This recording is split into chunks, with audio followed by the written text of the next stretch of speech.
Hey, everybody. And welcome back. I was in the silence as Jenny and I were staring at each other, poised and ready to tape this introduction. I was cycling through holiday songs that I could sing, and I was right about to say, "It's the most wonderful time of the ding dong ding." So I didn't want anybody to miss it, Jenny. I'm so glad that you held fast to your beliefs. Your beliefs being that you should sing that. You know what I've been singing all day? It's the holiday season. So I don't know what the words are right there, but I always say like loop de loop, yep. And then it's dickory dock, yeah.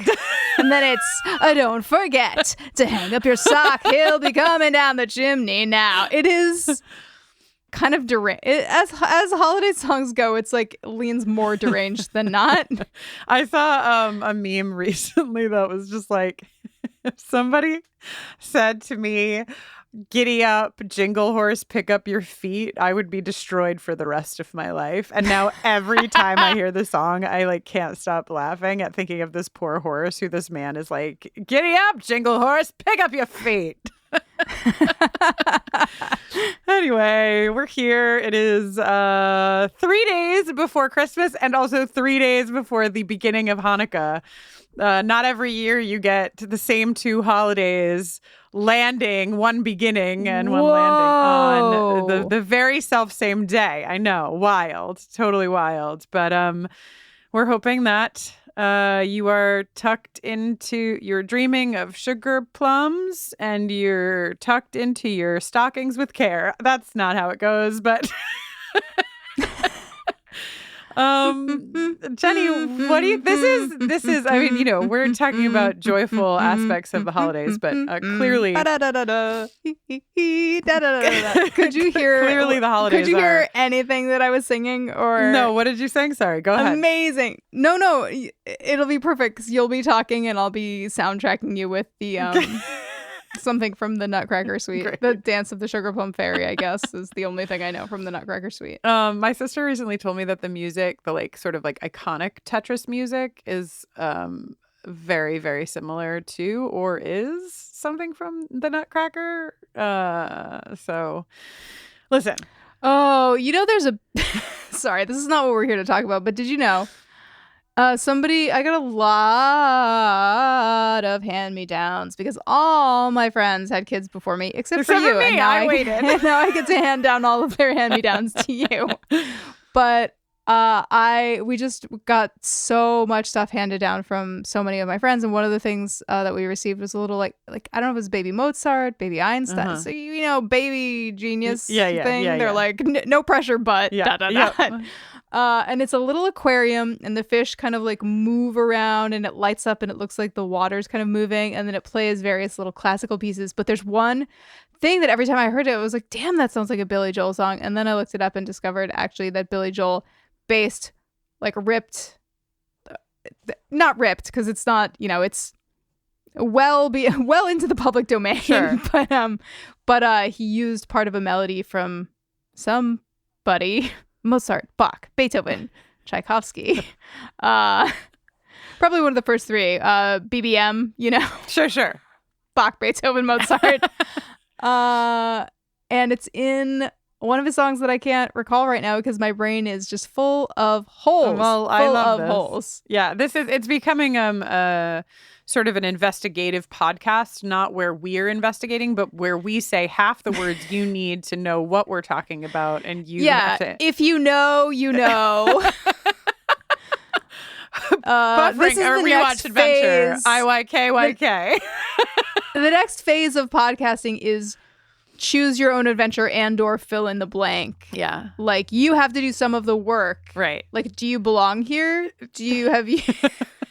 Have you taken the prerequisite courses? Anyway, we're here to talk about my so-called life, if you can believe it. Yeah. And you know, I haven't. So usually I watch the episode, listen to your episode with Joanna, and then watch the episode again. Right. On our group watch nights.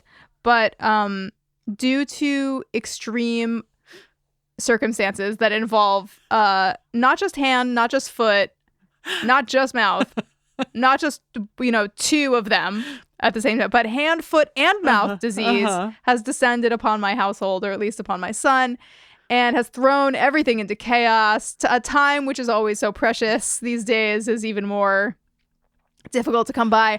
I listened to your episode at 1.5 speed, which was so anxiety inducing. I also listened to my episode of Doomcoming with Joanna as I was listening for edits at that speed, and I'm just like the whole time.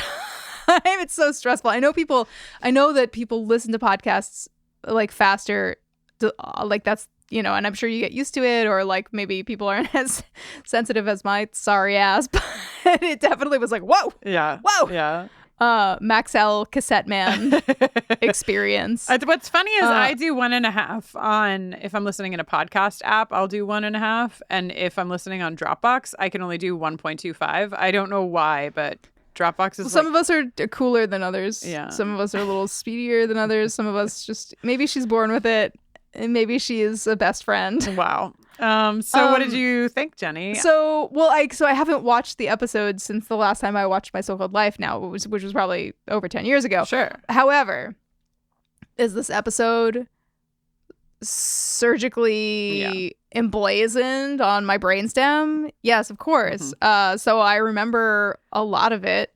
But I'm excited to watch the episode, on the night that this episode goes, that our podcast episode goes up, to be fully reminded of like what's up.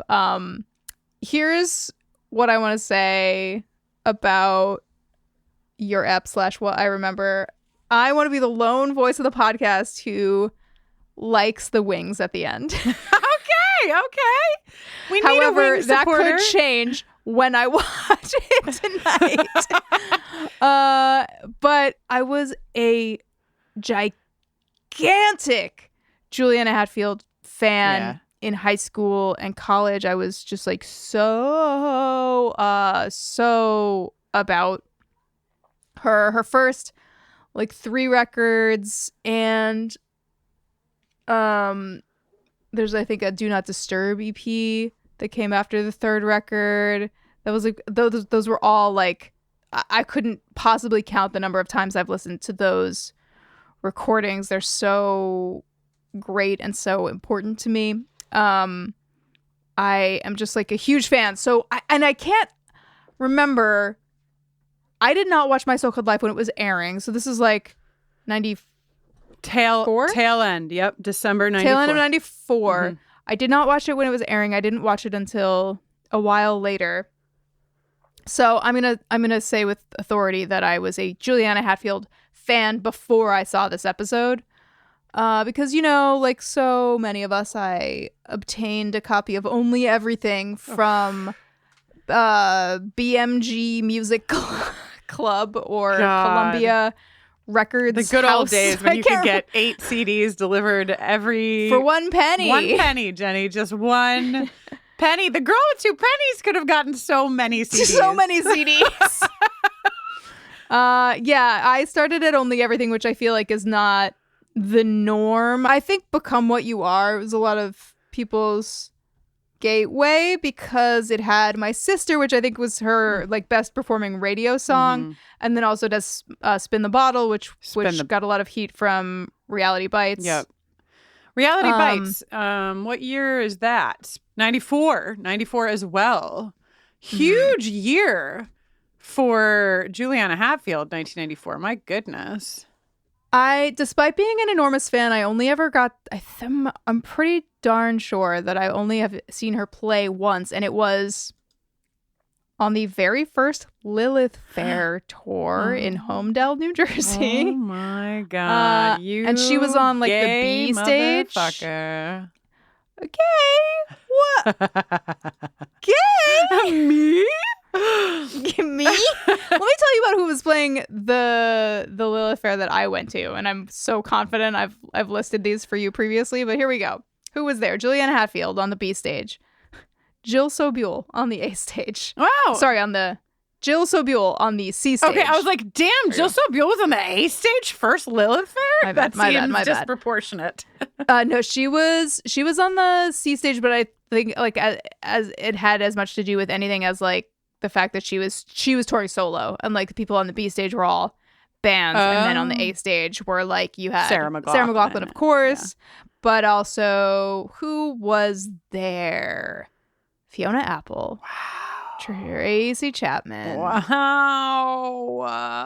The Cardigans. Oh my God. I don't think I saw the first one. I had Natalie Merchant on my A stage. So whatever year that might have been, I'm sure there were a couple, but I don't think it was the year one.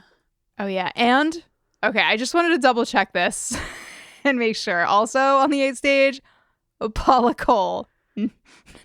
No offense. Wow. She was like, do, you know? Yeah. Why was I telling you this? Because I saw Juliana Hatfield play on the B stage, and it was like while it was daylight out, and like I was talking to a woman. I was like 15 or 16. I was there with some of my friends and like one mom, kind of a Patty Chase type. Yep.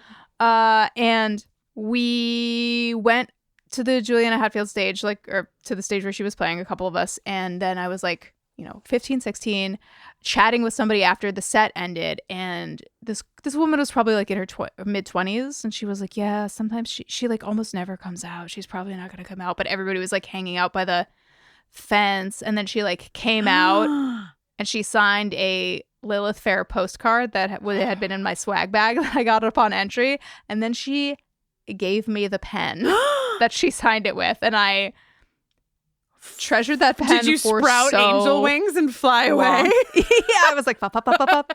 And then later, it's like a big festival ground, so we were walking around later, and she was like, we like ran into her while she was like walking her dog. I'm sorry, what? Famously a dog girl, famously like a lab girl. Do you still have the postcard? I don't. It's gone. I don't know where anything I ever owned is now. Heartbreaking. That's amazing. I don't think I've ever heard that story, either as your good friend or your co-host. I don't think I've ever heard this Juliana Hatfield trivia. Well, before. yeah, and let me just add the cherry on the cake of what a dork. What is an unbelievable dork. She handed me the pen and I fell to the ground because I was so happy and so excited. Oh, I'm sure it made her day. I can see. I'm sure that's exactly the kind of attention that Juliana Hatfield does not enjoy. I don't know. I can see that. I know the Jenny energy that would fuel such an act, and I'm sure that I mean, she came out. She gave you the pen. Maybe. Cool shit. Very cool shit. This is one of the most important episodes, if not the most important episode of this series. It's pretty heavy duty, as I recall, and obviously from being reminded by you guys of what I may have forgotten, it's pretty serious. Yeah, it is. And groundbreaking in so many ways. The thing that I forgot, I will say, and I saw this when it aired and I also saw it a couple times since, but when I was just making a post for Instagram because I felt like, well, this is a big one and, it's almost Christmas and it's 30 years and the thing that I forgot, I mean, or at least was in the recesses of my brain, was Rayanne and Sharon together. Like, I saw that photo and I was like, oh my God, I'm so excited for that. I know, of course, Rickie, Jordan, Patty, Juliana, Angela, the Boots, the church. All Patty and Rickie and Jordan and Sharon. Brian and Graham and Danielle and someone else. But do you recall the most famous angel of all? Of all. Second most famous. Was that David Boreanaz doing a voiceover? Yeah. I want to say, maybe I say this in the episode. You could tell me if I did, but This song, this Juliana song, is not like you can't just go to Spotify and listen to it. It only existed on the My So-Called Life soundtrack, which in its like proper form does not exist on Spotify. So like to play it, which I did last night for Avanti, who had not heard it. It's on YouTube. Like you have to like go to YouTube or go to wherever you source music. That's not like on Spotify, but it's I think it's my favorite Juliana Hatfield song of all her songs, and I played it over and over and over again. It's really beautiful, and in listening to it at 1.5 speed in the episode, it made me realize that there are certain bits of songs that are just like always in the bin in terms of like just my sort of like musical vocabulary, and the bridge of the song, where she's like, "Look, can you find it? Someone wants to love you." That's actually, now that I'm singing it to myself, it does follow the melody of a hymn that is eluding me. But regardless, partially, not fully, but that piece of that song is like definitely in my my file for just how do I understand music and what am I thinking about when I write it. Yeah, that makes sense to me. Pretty cool. I'm obviously not somebody who makes music, but when I hit play on that song, I'm waiting for that shift into that bridge. It is like, just fucking everything. Oh, it's so good. So after you listen to the episode, go listen to the song. Yeah. And find it on YouTube because it won't be on Spotify for you. Or if you're a real fan, pull out your My So-Called Life soundtrack on CD. Yeah. Pop that. Or if your ex-wife made you digitize all of your CDs because you had simply too many of them, dig out the hard drive that it's located on and drag it onto your desktop. I mean, I don't need to take up a bunch. I mean, we've already chatted quite a bit and the episode is really great and I want people to get into it. But I guess the last thing we should say here is we're wishing all of you the happiest of holidays, the merriest of Decembers, Happy New Year. And if you are feeling sad at this time of year, we are sending you a mental hug. I'm doing it right now. Kristin can see my eyes are closed. I can. And that is how I send a mental hug. I can. I'm closing mine too. And Jenny can't see me because her eyes are closed, but I'm sending you a mental hug as well.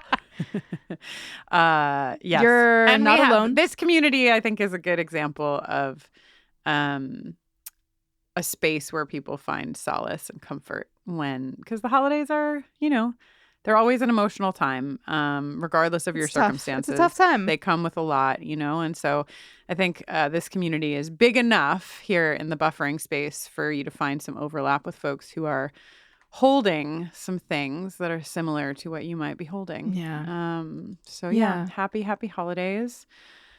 We'll be back in the main feed. Let's see, Jenny. Oh, we'll be back. Actually, the first thing that we come back with is another boiler room on January 5th. We'll be back with resolutions in the main feed. And then we're just going to kick things up a notch with Never Kill a Boy on the First Date on January 8th. Yay! Happy holidays, you guys. And thanks for being this wonderful, loving place where we can all take some comfort in the holiday season. Yeah. Let's go now. Go.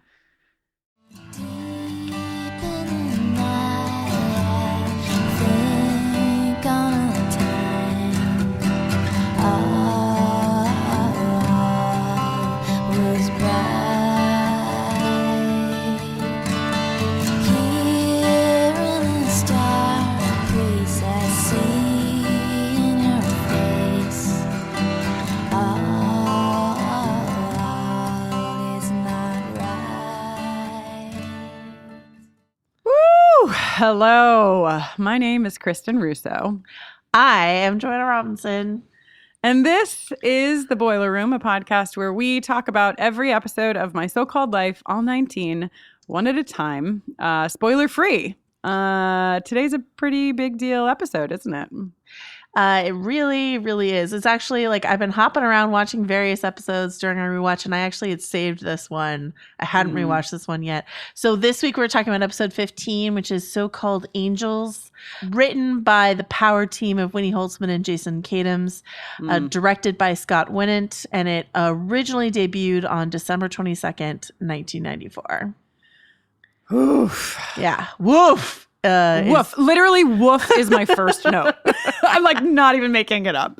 WOOF period is my first note. Well, it's funny to go from, not funny, haha, but if you go from watching the end, like what happened is I watched On the Wagon, and then sometimes like, since I'm watching it all on Amazon Prime now because Hulu, it'll like automatically start playing the next episode sometimes. So I did watch the first like 30 seconds of this episode, which just starts with like a real gut punch, right? Oof. And so to go from like Rickie and Angela and Rayanne like singing laughing, and there's like a little bit of a downer note on the end of that last episode, but it's like mostly just like teenage friends having fun, and then you go to this immediately and it's just like, oh my god, there was a week hiatus between these two episodes, so nobody, people had two weeks between these episodes, let alone like binging it. No one was binging My So-Called Life.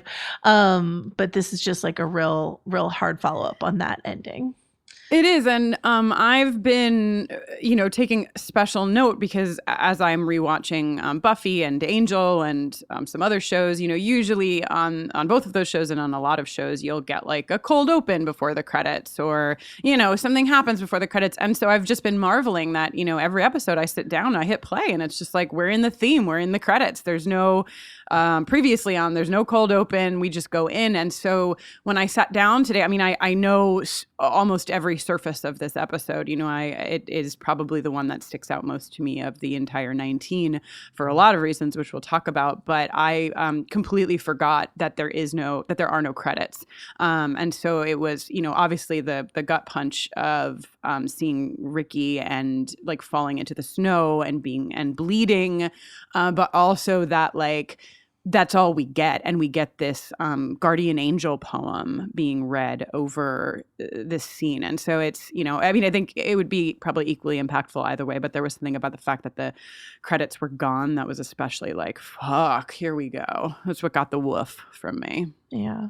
So yeah, I had to look this up. I didn't know that this was called the Guardian Angel poem. I actually didn't know it as anything, which is weird because I grew up Catholic. And this is a Catholic poem, and it's often like one of the first things that are taught to like young kids who are like either in Catholic school or what have you. And it's all about kind of your guardian angel, which is a pretty big theme in this episode. And of course, our guardian angel being played by none other than Juliana Hatfield.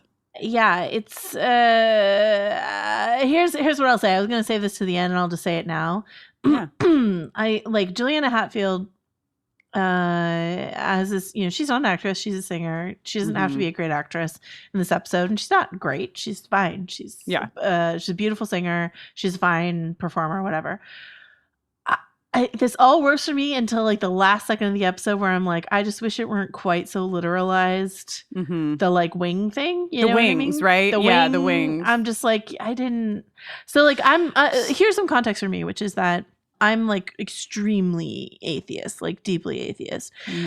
Things about faith and religion and the comfort of the church and Rickie lighting a candle and all that sort of stuff really works for me on an emotional level, because like I'm like, this is, people need their faith in something. They need their institutions. They need their communities. They need their something. Like that all works for me. It's not like I can't access a story that is centered a bit on like a Judeo-Christian faith. I just don't think we need the like literal, like I don't think you even see like Clarence get his wings and It's a Wonderful Life. Well, that's what I was actually going to ask you. Yeah, because I didn't really ever watch this episode in the context of like analysis, and so I never really thought about the Wonderful Life parallels and all of that stuff, which are obviously like super present in this episode. And so when I got to the end this time, I was going to ask you, because I figured you would bring more knowledge than I have about those parallels. And I thought like, well, maybe there's a scene, maybe that's what it is. Maybe you see the wings at the end of that and that's why that's there. But yeah, if that's not the case, then I agree. I think that that's the one part that I could let go of.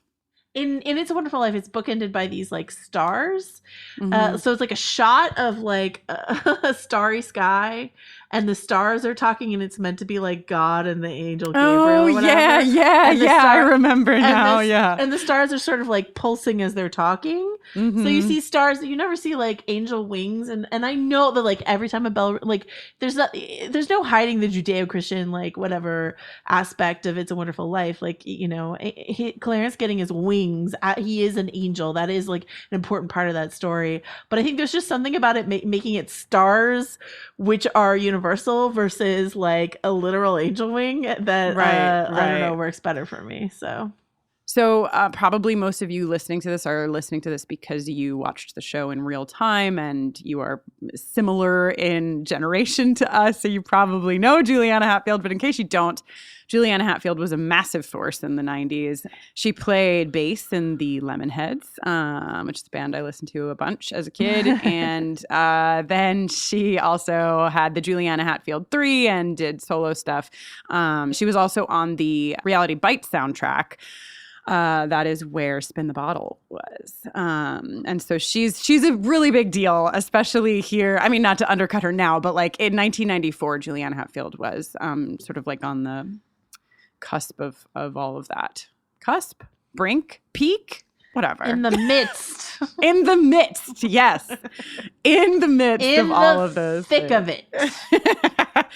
So there's so much to talk about in this episode, but obviously one of the biggest themes happens right here with this scene switch, right? Because Juliana Hatfield, it pans. There's a lot of like incredible camera work in this episode. I feel like they like upped their game. They got some new rigs. I don't know what you call them.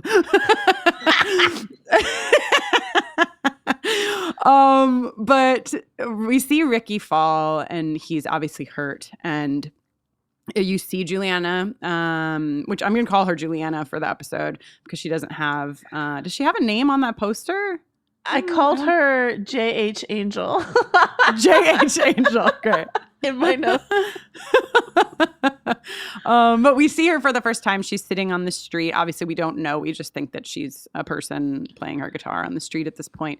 And she's playing Silent Night. And then it sort of transitions from that Silent Night to Angela sitting in her very warm home with her parents and her sister playing Silent Night on their piano, and they're decorating a tree and, you know, what have you. And we'll get into the what they're talking about in this scene too, because that's important. But a huge piece of this is the disparity between Rickie's experience and Angela's experience. And obviously all different manner of that, right? We have Brian, we have Rayanne, we have Jordan, who has if as much of an asshole as Jordan was last episode, boy, is he, I think, incredible in this episode. Oh, a good boy. I wrote that down too, where I was just like, from maybe his worst episode to like a real good boy episode. Good boy, Jordan. Yeah.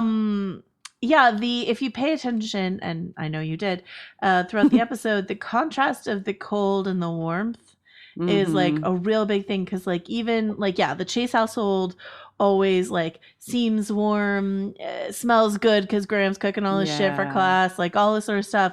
But when like Graham and Patty and Brian and whoever come into the house, it's always like with a dusting of snow and they're cold. You know what I mean? It's always this like Patty will walk in the door and she'll be like, you know, like, oh my God, it's so cold outside. You know, so they just like really make you feel what it's like to be on the outside of that warmth of the Chase family home. Yeah, that's interesting too, because now that you say that, I'm thinking about how like sort of Patty's biggest moment of despair and loss, feeling lost, is outside in the cold. Also when she's outside of the church, and So not to like take us out of this very serious conversation, but I would like to talk about Danielle has an incredible episode this episode as well. This is like, I just feel like we get a lot of insight into Danielle. She's got some great quips, but I want to talk about her boots for a second. I don't know if you noticed them, because the focus is Angela's boots, obviously. I mean like Danielle, it's not my best use of flannel, but Danielle does have like an incredible plaid ensemble that is some sort of like hoodied dress situation. And I did notice that, but I did not pay attention to her boots. Tell me about her boots. Her boots, if I describe them properly, you'll know them immediately. They were boots that we all wore. I shouldn't say all, but so many of us wore in the 90s. They're like a tan standard boot with like a darker brown sort of like edge on the top. They're not Timberlands, but they're like of that style.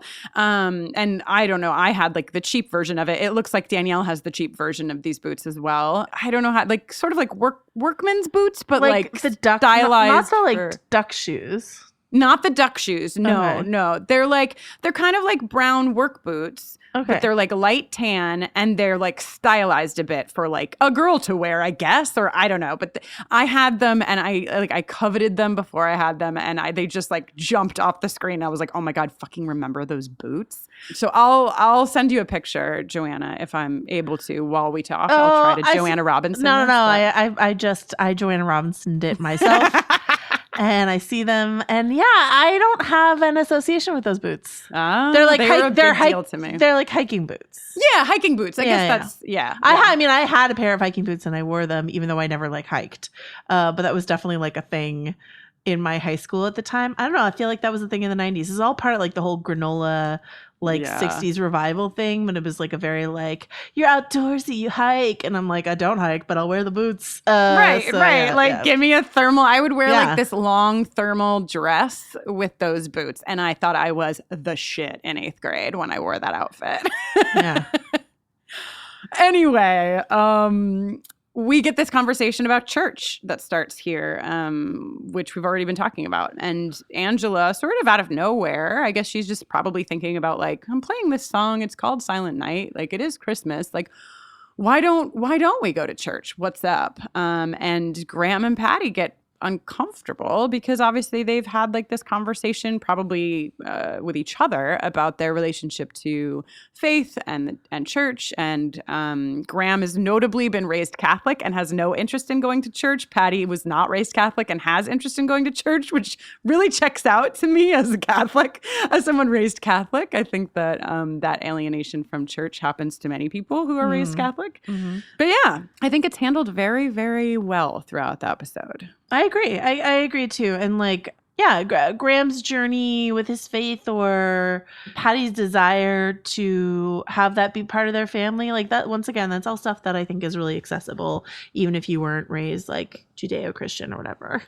Yeah. I do love that Graham when Patty's like, Brian's alone, like his parents left, blah, blah, blah. He's like, aren't they Jewish? Didn't Hanukkah already happen? I'm like, okay, Graham.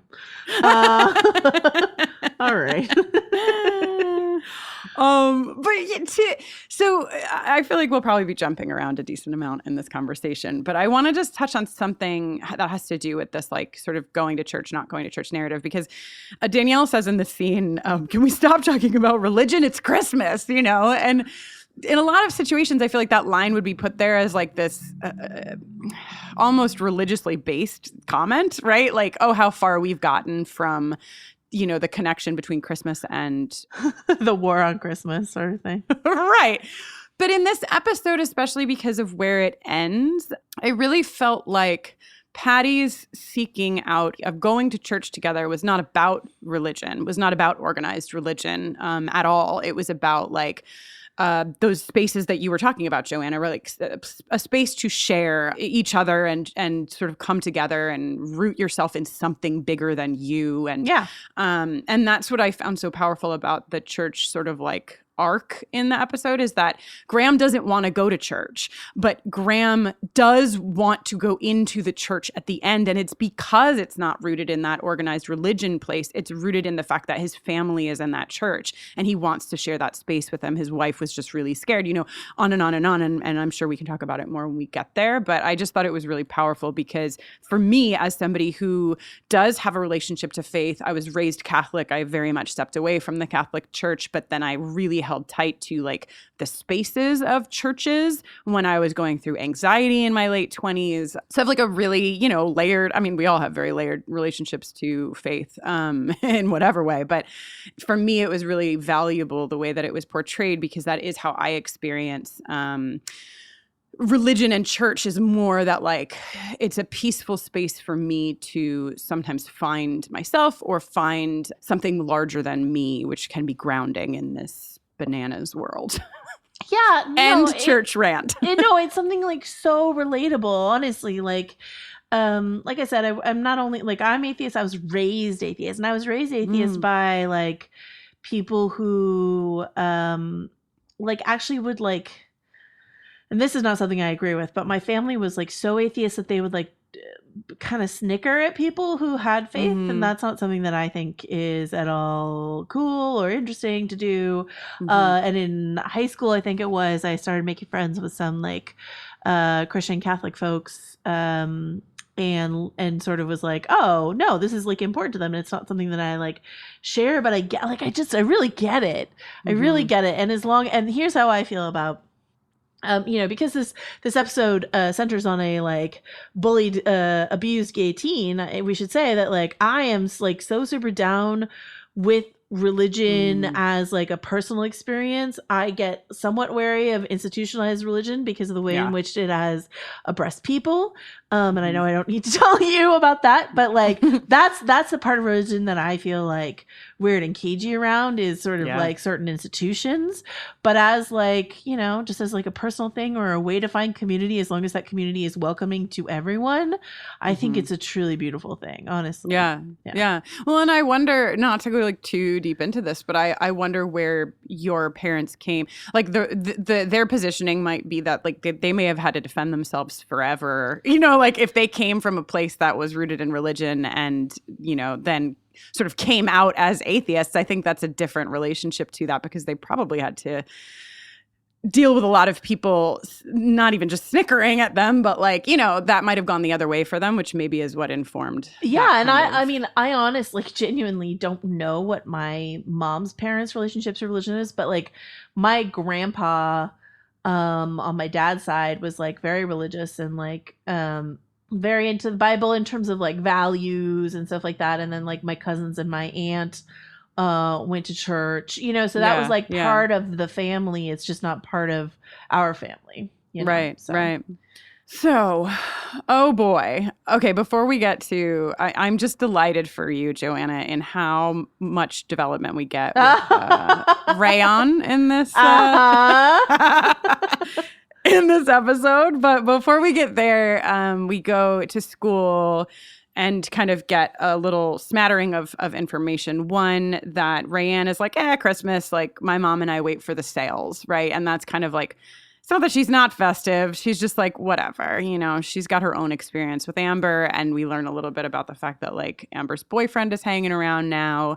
And Rusty. That is not a good...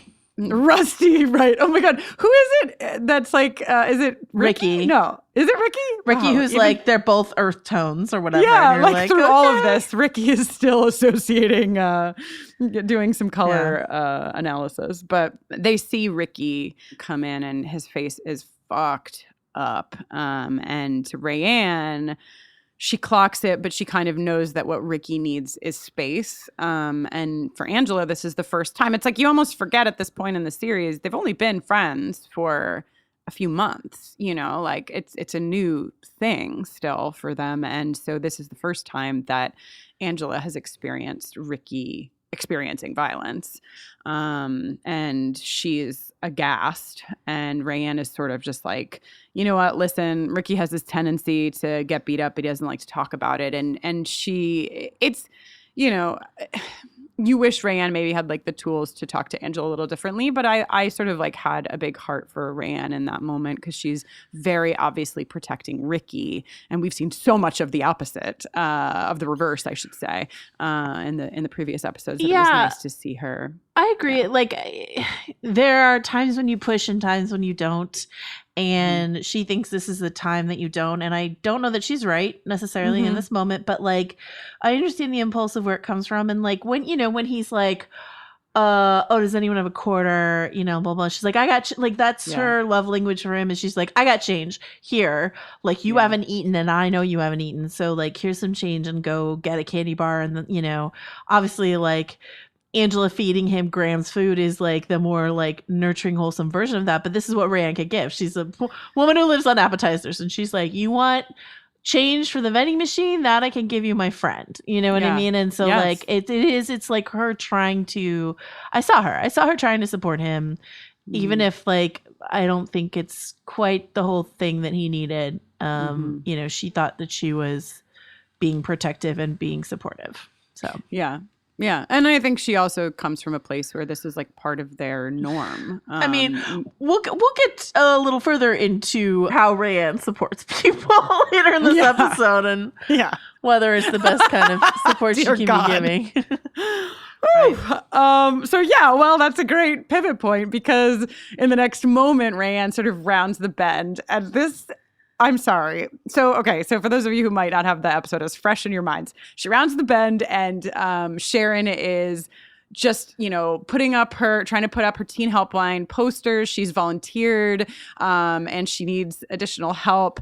And she's talking to Rayanne, and she's, you know, Rayanne's making fun of Sharon. Sharon is coming back at Rayanne, and Rayanne, as her last like dig at Sharon, just takes a handful of the flyers out of her hands and like cascades them throughout the hallway and then walks away. And it made me laugh out loud. Like, it was just a real hilarious move. So anyway, then Brian Krakow was like, fuck it, I'm actually not going to help you. And poor Sharon. Sharon is really struggling in this episode. Well, it's frustrating because it's like, I mean, maybe there's something else going on there. Maybe he doesn't feel like emotionally equipped to help other teens or something like that. But he's like, oh, what? You'll just assume that Brian Krakow has nothing to do? And then like literally later in the episode, Brian Krakow's like, oh, I got nothing to do. I had nothing to do. You're like, well, you could be helping Sharon, but like, that's fine. If he feels like he doesn't have the tools to do that, that's fine. But yeah, poor Sharon. Okay. You let me know in the episode when we get to your best use of flannel. Okay, we're going for a little while with me, actually. Okay. We're gonna go pretty far, because I'm not gonna give you any more, but I will let you know when we get there. Because when we get there, we're gonna have to circle back here. We'll talk about it. Great. So everyone put a pin in that flannel. Yeah.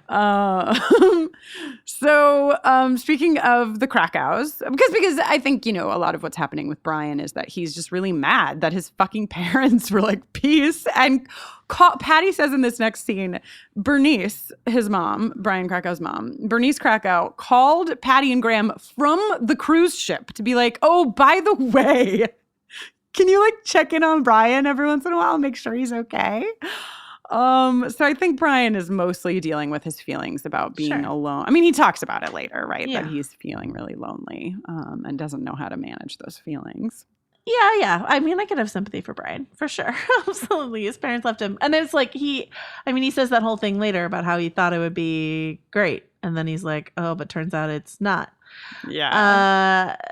That being said, if this scenario were to happen, it would ruin the whole premise of the episode. But like, his parents are out of town. Why isn't Rickie staying there? Yeah. That's a good point, because Rickie was over there. He comes in with some excuse about it, but I'm just sort of like, I mean, they're out of town. Like, right. There's a couple of bedrooms. Why didn't you guys like bro down for the holidays? It solve both of your problems. Oh my God, please somebody give me that episode. Oh my God, Rickie and Brian broing down for the holidays? What would they do? They would like watch old movies together. They would love to. They would totally watch The Bicycle Thief. They would probably throw in like Christmas Vacation just for good measure.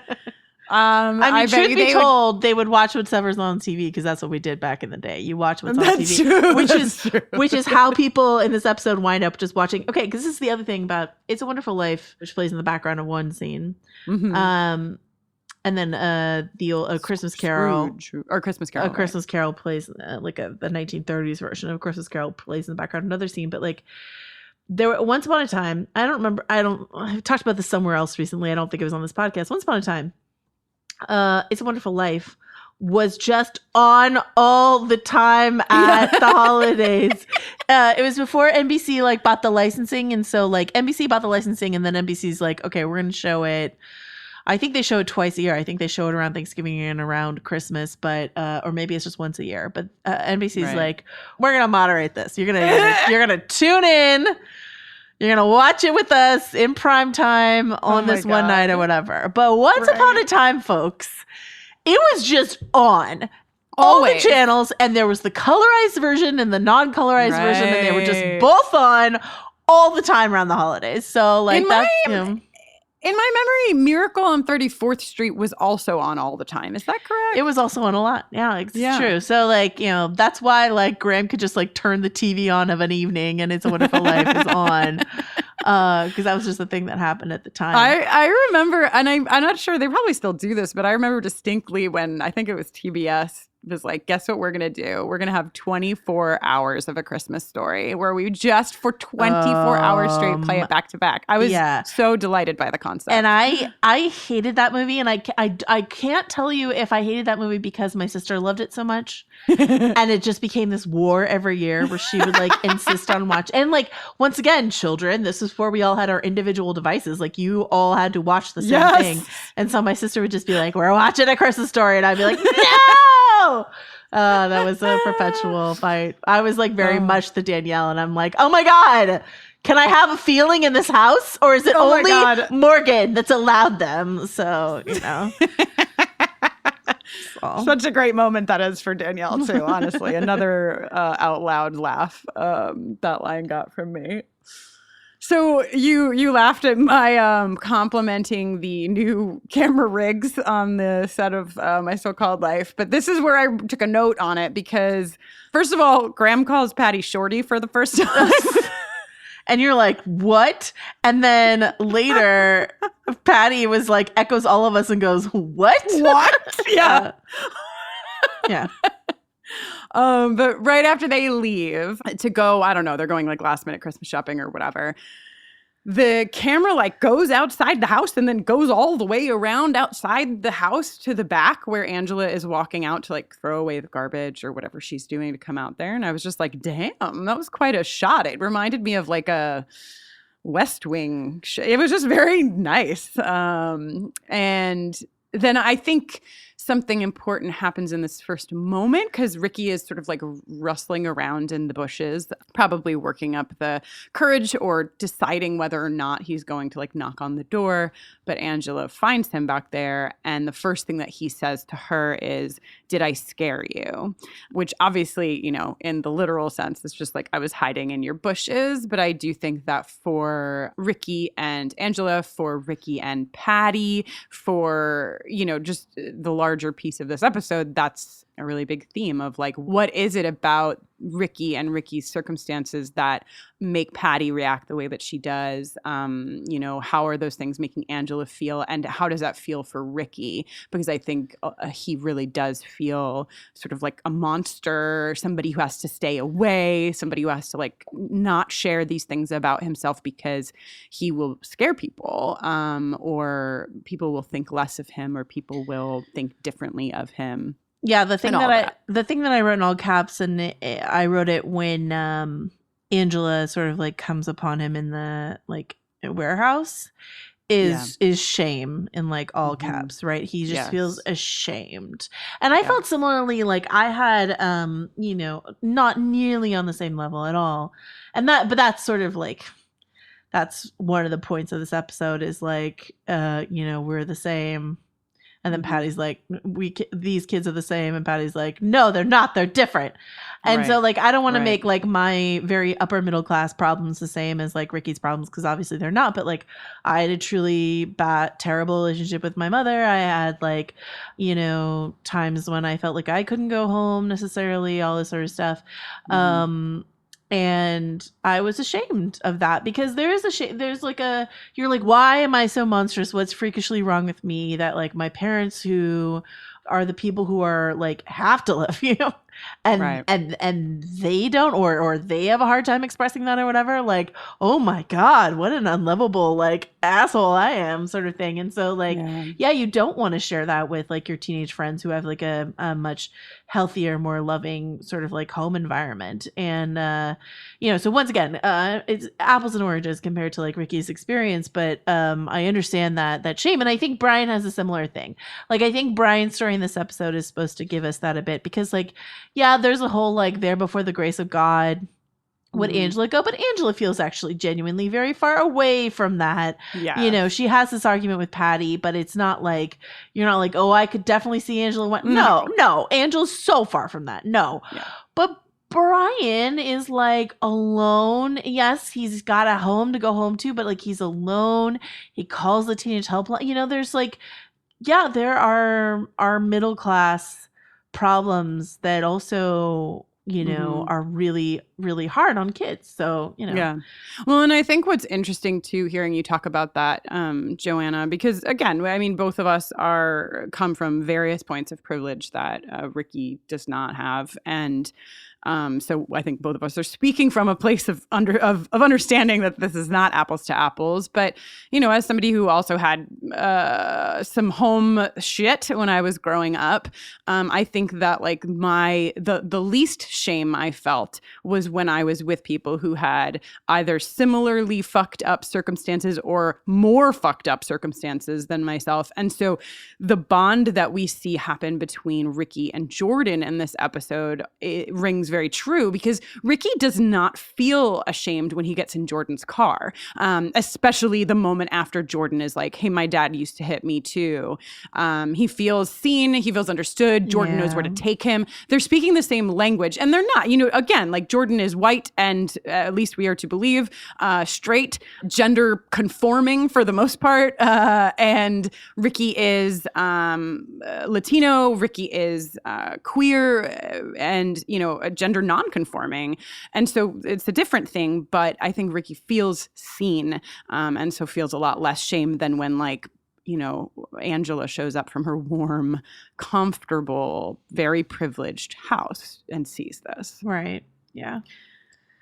Anyhow, we said there was a lot to talk about. Okay, so Rickie goes in to the warm house, and Danielle, this is like the first note I took on Danielle, where I was like, Danielle's got a lot of opinion. She's like, it's a little late for visitors. It reminded me of her, like, it's 4 p.m. Yeah. Yeah. But that's so true, because like my nephew does that. My nephew's much younger than Danielle, but my nephew does that where he's like, excuse me, this is the rule. You know what I mean? Excuse me, we don't say this. And you're just like, okay, child, dictating to me. But like that's very like, yeah, what kids do, where they're like, excuse me, don't you know the rules? Sort of thing. But then she has, and this is where and we see more of it, but like she has this moment where she's opinionated, right? But I wrote down like she's opinionated, but she's also really observant, because she clocks in the like 10 seconds that follow her saying that like this actually is something that's outside of those rules. And she stops talking about it, and she's very gravely sort of like looking at the situation and taking it in. And so I just think, there's a lot happening for Danielle in this episode. I think she's learning a lot about stuff silently in the background, as little sisters kind of often do, I think. Yeah. And once again, something to clock, I think, throughout My So-Called Life is this idea of food and nourishment as like, an analog for like love. And, so like Angela feeding Rickie all this food. It's just like a mishmash plate of like whatever Grandma's working on. But you're just like, he's just like, and he lies and says like, oh, I must have forgotten to eat lunch or whatever. And it's just like, no, bud, oh man, this episode's so hard. Yeah. Patty gets home. Patty and Graham get home, and there is a moment that I laughed on behalf of you, Joanna, because Patty has a very Brian's here. Oh, Rickie's here. but it's Rickie this time. Patty, you're not subtle. No. Rickie's it's here. Rickie. Angela, can you come try something on? Okay, we need to have a conversation right now, Kristin. Okay. About this effing family. And they don't learn their lesson in this episode. Why don't people in the Chase household understand that if you have a conversation in the foyer, you can hear it in the kitchen? If you have a conversation in the kitchen, you can hear it in the foyer. There's a pass-through window. Everyone can hear it. This happens multiple times and definitely in later episodes. So, like, get it together, people. These are just the acoustics of the Chase household. Seriously, every time it happens, I'm like, but why? Like, what? What did you think you were doing?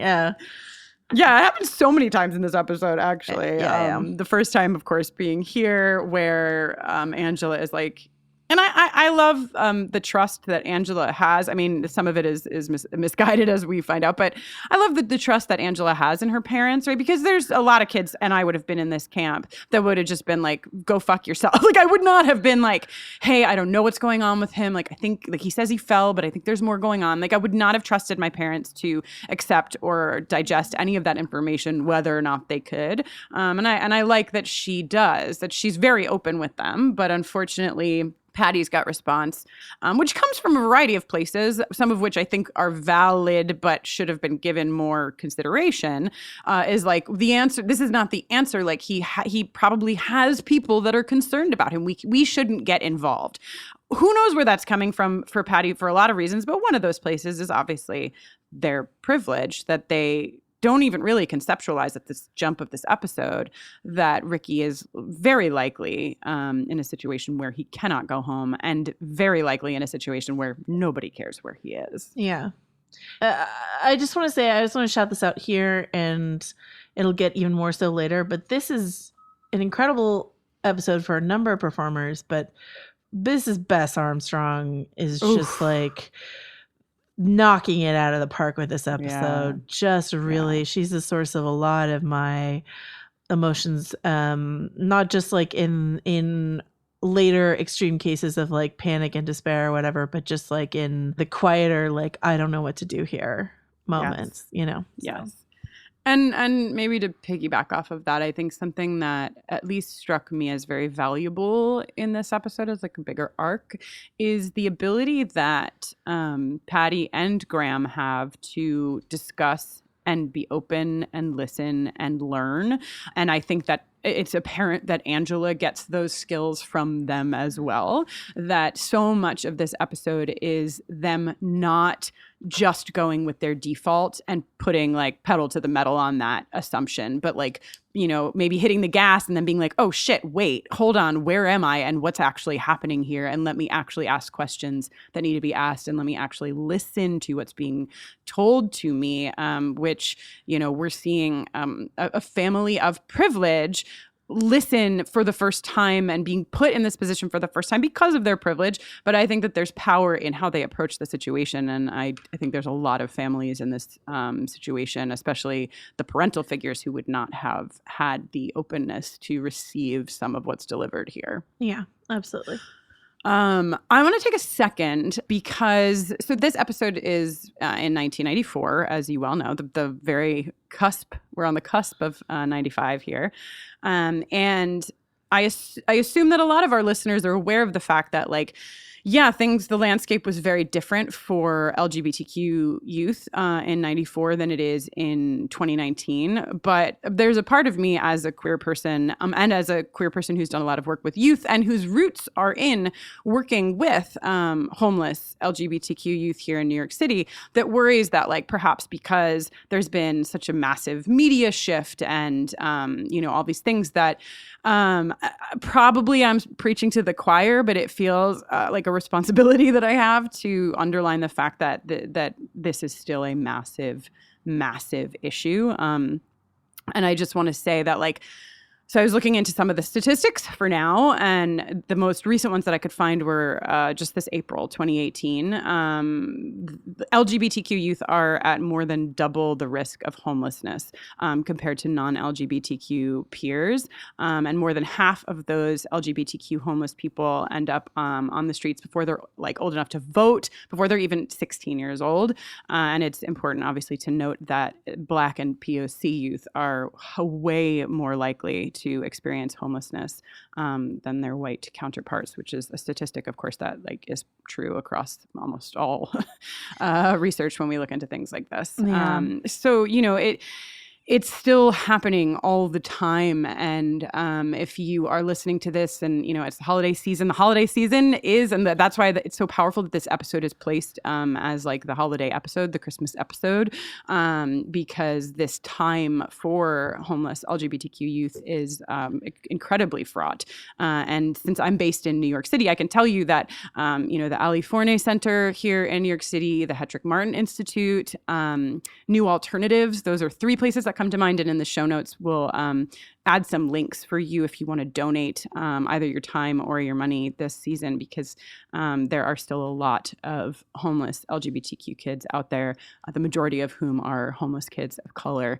And so, I just wanted to sort of bring it to 2019, and I wish that it was not. I wish that I was saying like, boy, things were sure different 25 years ago, but sadly, they are not. Well, here's what I'll say. What I think is interesting about pop culture in the 90s is I think it's one of the first time when the issues of homelessness, we've talked about Rickie being a groundbreaking character in terms of like LGBTQ representation on television, but also like this idea of like runaway children and homelessness and stuff like that. Like it's something that I remember seeing, like not just here, but like, I don't know. I think there's like an episode of Saved by the Bell. There's like Buffy's got it. Yeah. You know what I mean? Like this idea of like runaway children and homelessness and all this sort of stuff. I think it's the 90s.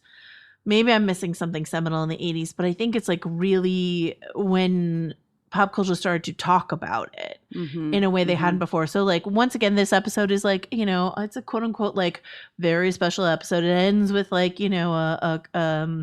if you need to reach out, like a hotline here, blah, blah, blah. But just to underline that it's not something that had been talked about in pop culture much before this episode. And so like, that's the thing of My So-Called Life is like a lot of things followed in its footsteps. So the ways in which it's groundbreaking can sometimes get lost, but this is such a groundbreaking episode for that reason. And then, as you say, it's not something that has been solved or lessened since as an issue. Yeah. Right. And remembering to what age so many of us were when we were watching this makes it all the more groundbreaking, because you're just kind of figuring out what the world is. And I mean, that's a lot of what this episode is about, is like Angela being like, wait, what? Like, what are you saying that this happens? And, she internalized that. I love there's this moment between her and Brian where she's like, and she does this a lot with Brian, right? She's like, you don't even know, like, blah, blah, blah. And he's like, dude, like, I'm sorry, but I've known you since I'm fucking 5 years old, and I appreciate what you're saying, but don't talk to me like you're an expert. You legit just walked through your first warehouse where homeless youth were sleeping. Don't try to pretend like you know all about this. But for Angela, for Brian, this is really like the first time that they're seeing a life that's different than their own. Obviously, they have different experiences too. But yeah, like I don't always love the whole like knee jerk like white feminism thing or whatever, but as like a way to shut down a conversation. But I do appreciate that Brian is like, that makes you an expert, Angela. Right. Come on. Right. This episode is brought to you by Progressive Insurance. Do you ever think about switching insurance companies just to see if you could save some cash? Well, Progressive makes it easy. Just drop in some details about yourself and see if you're eligible to save money when you bundle your home and auto policies. The process only takes minutes, and it could mean hundreds more in your pocket. Visit Progressive.com after this episode to see if you could save. Progressive Casualty Insurance Company and Affiliates. Potential savings will vary. Not available in all states. Hey, Michael. Hey, Tom. So big news to share, right? Yes, huge, monumental, earth-shaking. Heartbeat sound effect big. Mate is back. That's right. After a brief snack nap. We're coming back. We're picking snacks. We're eating snacks. We're rating snacks. Like the snackologist we were born to be. Mate is back. Mike and Tom eat snacks. Wherever you get your podcasts. Unless you get them from a snack machine, in which case, call us. Call us. There are names that echo in the world of true crime. Names that carry unanswered questions. Oakley Carlson, a 5-year-old girl who deserved safety, protection, and love. Yet the system built to protect her failed, and Oakley disappeared. Her community still calls her name. Or Ellen Greenberg, found in her locked apartment with 20 stab wounds. A case declared a suicide. But how does a locked apartment tell two different stories at once? These are not just cases we have covered. They are people. They were loved, and they mattered. Their stories deserve to be told with care, with depth, with truth. I'm Ashley. And I'm Rickie. We are the husband and wife duo behind Crime Salad. Every week we uncover stories of the missing, the silence, the misunderstood. We ask the questions that were left behind. We refuse to let these stories be forgotten. Because behind every case is a family holding on, a community seeking answers, and a story that deserves to be heard. We invite you to listen to Crime Salad, your healthy portion of true crime, wherever you get your podcasts. Okay, so Rickie leaves. I don't know if we said that, but he overhears because of course, the acoustics in the Chase household, which no one seems to grasp. He hears them. He feels, like he's imposing, and he leaves. And then we get the first scene with Jordan and Rickie. And Jordan is, and this is, I found this to be really special, right? Because Jordan has a lot of flaws. But this show is so human, and people who have a lot of flaws in one area can be very well versed in another area and can be really able to help in other situations. And this is Jordan's wheelhouse. He immediately recognizes that Rickie needs something. He offers, of course, what he can, which is a ride. And the second that Rickie doesn't know where he's going, he understands the entire situation without Rickie saying anything. And offers to help.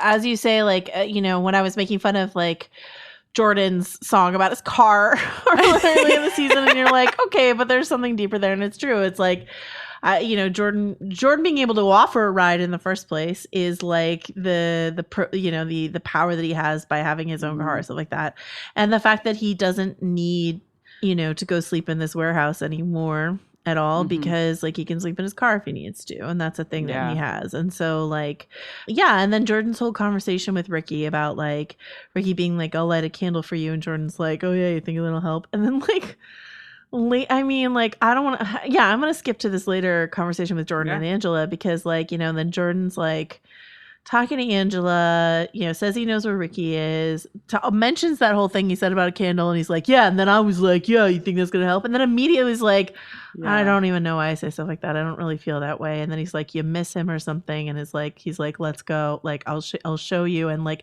takes her hand, and it's just all very both Angela and Rickie, he was able to give them something. I mean, taking Rickie to this warehouse may not be the best thing in the world, but he thinks he's helping, right? So give them something without them even having to actually articulate what they needed. And that's leaps and bounds better than what we saw from Jordan, almost as if it's a different character from what we saw. Honestly, Jordan. I mean, when he that moment that you just talked about, where he's like, I don't even know why I say things like that. I was like, excuse me, sir. I'm sorry. You're being incredibly astute and very aware of yourself. Oh my goodness. Yeah. So, but that scene was so beautiful between them. Yeah. He really did. He knew what Rickie needed, and he then, by sort of association or extension, knew what Angela needed. So and I want to just say too that we learn in the scene between Rickie and Jordan that Jordan has experienced violence at his house, and the way that Jordan delivers the story is, I think, also really poignant and powerful, because it isn't my dad hit me and it got really blah blah blah, right? He speaks like somebody who has been accustomed to violence for a long time, where he's like, yo, this shit used to happen to me, now he's fucking scared of me, I threw a chair at him, and he almost smiles a little bit, right? Because for him that's where he is right now. He is you know what, I scared this person who was a threat to me, and there's so much more in there. I mean, just layers upon layers upon layers when you are in a home with violence, and when your parent is sort of the person who is bringing that violence into your home. But for Jordan, where he is, it's such a part of his reality that he just says it he's talking about this flannel he got at the store, and I just thought that was a very real representation of how conversations can be between two people who have both experienced that kind of thing. Yeah. So we already talked about a little bit about Patty and Graham and being introspective, I guess, to use your word from before. But that's where we go next. The scene is Patty saying, "Were we wrong?" Which I think is very powerful. And then Graham, also, I think a fucking great episode for Graham. Absolutely. Graham's like, here's the deal, Patty. I think that Rickie makes you uncomfortable. And I think you should think about that. And I think we should think about why we treat Brian Krakow differently only because we've known him since he was 5 and he lives across the street. Right. And he's white and he's straight and he lives across the street. Yes. Yeah. Yes. Yeah. And that's like very powerful for Graham to have like contained that knowledge and to have brought it into the house and to have challenged Patty with it. I don't know what Graham is doing in his I mean, he did say he loves RuPaul, so perhaps he's, gathering some information about privilege in other places, but it's really poignant. Here's what I like to think. I like to think that Graham, now that he no longer has to go down to the print shop and is like home doing recipe experiments all day, is watching like a lot of Oprah. That's what I think. I think Graham has been watching Oprah and it's expanding his worldview. Hell yeah. I mean, it is definitely the era of Oprah. A very good call. Yeah. Yeah. So, and they also leave this sort of it's not like this conversation where they come out with an answer. They're just sort of like, the scene is there to let us know that they are wondering about the grid work they've been given and whether it makes actual sense or whether it's, a structure of privilege. And it's the latter. Okay, so the only thing I want to pull out about the next scene is that Sharon is talking about depression in a way that I found to be hilarious. Like, it's as though she's a commercial. She's like, they have actual symptoms, like loss of appetite. I'm like, Sharon, get it under control, girl. But then we go to your probably second favorite Rayanne scene in the episode where Rayanne is blowing bubbles in the bathroom. I mean, what a Rayanne thing to do. Great moment. Hey, baby, I know what you can do on Christmas Eve. Okay, I have two major questions for this episode. Yes. And it has to do with the timeline. Okay. We are on the 23rd of December. Right. There is A, school. Solid point. B, the Chases are just getting their tree. Ooh, also a solid point. I'm like, what's happening here, guys? This isn't how the holidays function. Anyway, just wanted to point that out. But yeah, Sharon realizes that Rayanne can be a good listener and is like, I have figured it out. You are coming with me to the helpline. You're going to volunteer with me. And, it is the best idea that Sharon has ever had. I mean, well, I guess that's debatable, actually. I think it could have gone better than it goes. It's the best idea for us and our shipping of Rayanne and Angela, or Rayanne and Sharon is what I mean to say. Not for the people calling into the helpline. Not necessarily. It could have gone other ways, but it doesn't. But Rayanne gives her the bubbles as she walks out the door. It's very cute. But I love that like she's like, you're gonna come with me and it's gonna be great. And my promise will be fulfilled and you don't have to go home to Rusty and everyone wins. So yeah. Okay, so Angela hears she's writing a note to Rickie. We never learn what it says. And she hears this song that opened the episode. It's a song called Home that Juliana Hatfield composed for this episode of My So-Called Life. It's a song that I was fucking obsessed with in the 90s and still am. It just like pulls on all of my heartstrings. And she walks into the music room. She sees J.H. Angel as dubbed by you, Joanna. Yeah. And they have this exchange, where she's sort of like, I hang out here sometimes. I don't like to go back outside because I can never get warm. Someone stole my boots. You're Angela, right? And Angela's like, what the fuck is happening? And we're like, Angela, angels and ghosts are actually real in the universe of My So-Called Life. But yeah, she says that she's been looking out for Rickie, and that's all we learn in this scene. Well, and that her boots have holes in the bottom of them. Yes, that she's cold because of the holes in her boots, because someone swiped them. Yeah, the good boots. Okay, so as we talked about, Jordan takes Angela to the warehouse, and there's this scene where Angela's walking through the warehouse, and there's, garbage fires or whatever you call, like the garbage barrel fires in the warehouse, and people are sleeping and sitting, kind of trying to keep warm. And she hears Juliana Hatfield singing again. She follows the voice, and Juliana sort of leads her to Rickie. And we've talked about this moment where Rickie is just devastated. But Rickie says something in this scene that I think is important, and I think we've talked about the concept, but he says, "I can't talk about this, not with you." And then he says, "If you want to help, leave me alone." And what I think is equally powerful is that Angela does. And right, there's all these questions, Joanna, you've brought up, like, was the warehouse the best place for Rickie? Was Angela just leaving? Are these things all, like, logically best? And that's debatable. But I do think that Angela, as a, coming from the place of privilege that she comes from, listening to Rickie advocating for what he needs in that moment, which is like, I cannot have you look at me, that could have gone a different way. And she could have forced the situation and, taken all the things she thought she knew were right and put them on here, and she doesn't. And I think that that's really important and powerful. And I also think that it's important because we get to this scene where Patty and Graham go to the police. I'm skipping ahead a little bit. But, the minute that they do it, you're just like, no. Well, not sure that that's the best choice, guys. And they're not sure that it's the best choice. And they're very open about not knowing what they're doing. And, it winds up that they go to a church, and it seems like perhaps it's not this horrible thing. But I just want to draw like a little bit of a line under the fact that as much as this warehouse is like probably dangerous in certain ways, like open fire and whatever, that this is a community that has created a space for themselves. And that oftentimes those spaces that communities create for themselves are a hell of a lot safer and a hell of a lot more powerful than the spaces that are, made by police specifically. And there's a little nod to that in this episode, but not like a massive nod. And so I just want to say that, like, as much as we talk about like the warehouse, maybe good, maybe not, that I think that there's a lot of value in created spaces and found spaces. That's true, and I don't want to disagree with you too much about that, but I did want to bring up something, which is did you hear anything about the ghost ship warehouse fire? Yes.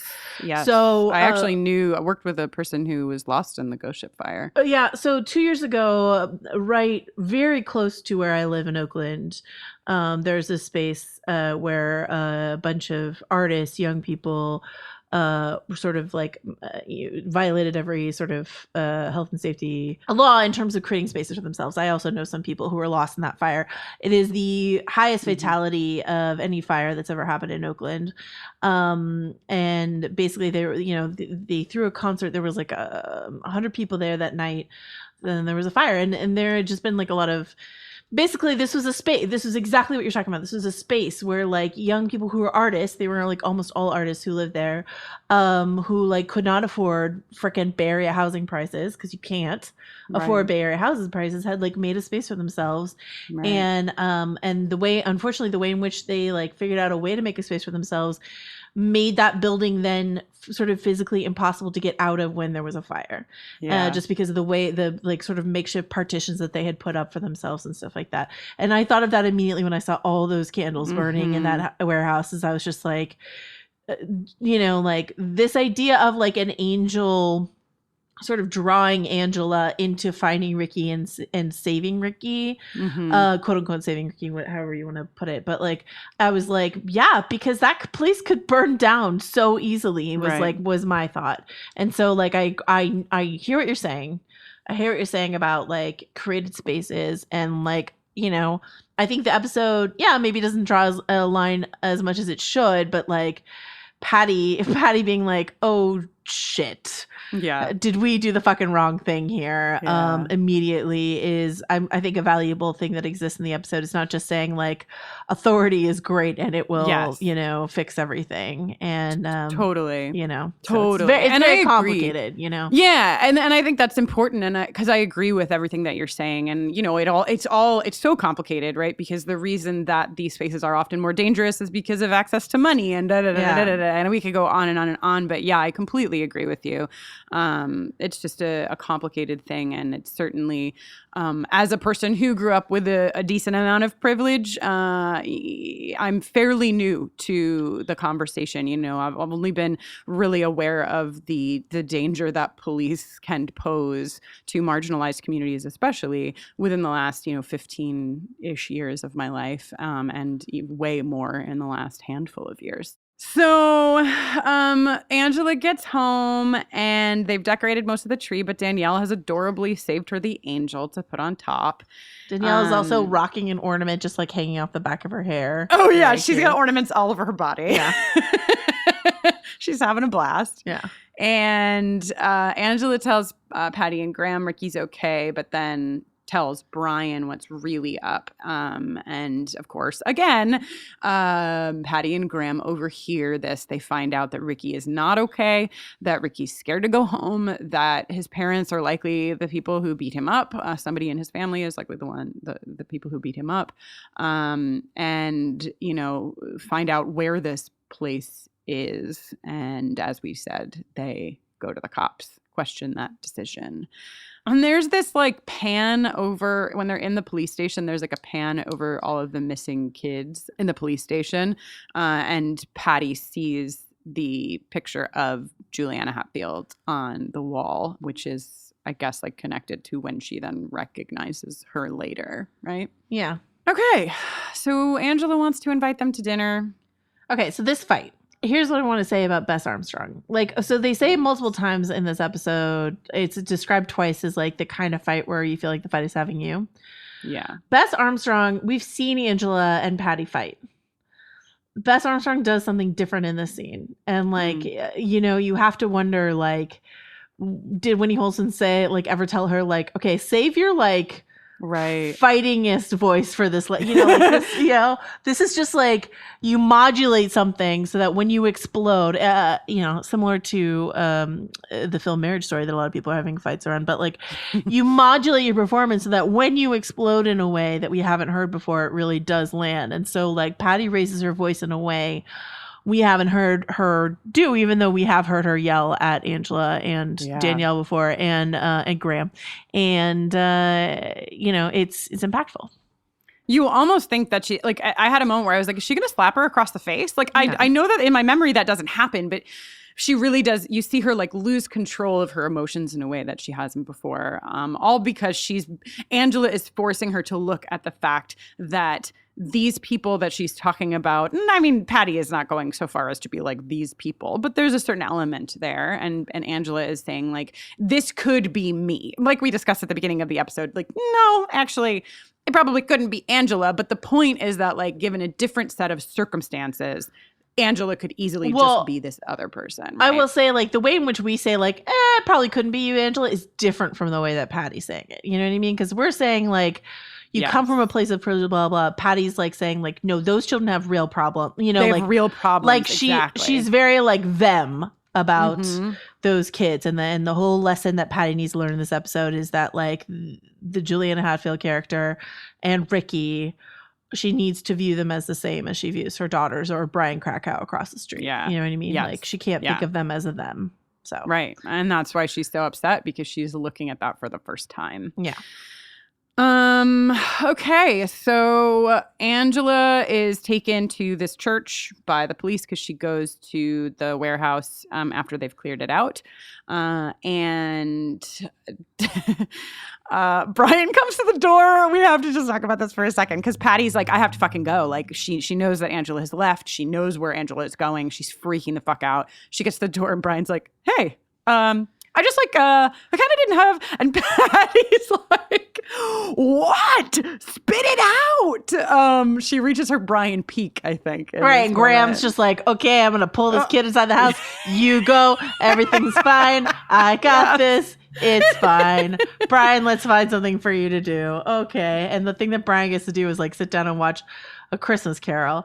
And I think the reason, it's the parallels to It's a Wonderful Life are pretty clear in terms of like an angel and like suicide ideation, all that sort of stuff. But A Christmas Carol, the way that A Christmas Carol is like, here's your potential future.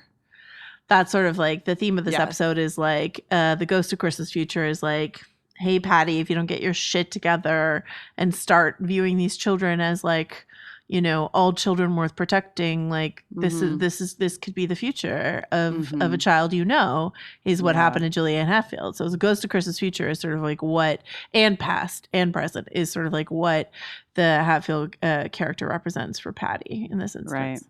Right.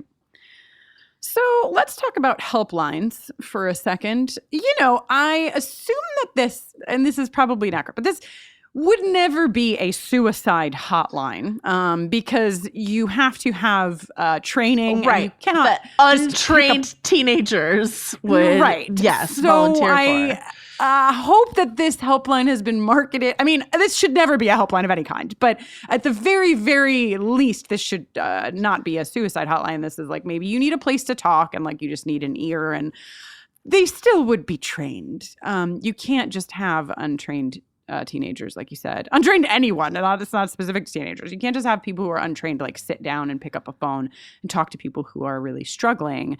That is not responsible at all. So that's a little bit of a bizarre thing that happens here. Although it is given a nod to that Rayanne is not supposed to be picking up the phone. So maybe Sharon has gone through the training and Rayanne hasn't. And thankfully, the person on the other end of the phone is Brian Krakow, who like is upset but is not, feeling anything past like the holiday loneliness that has set upon Brian.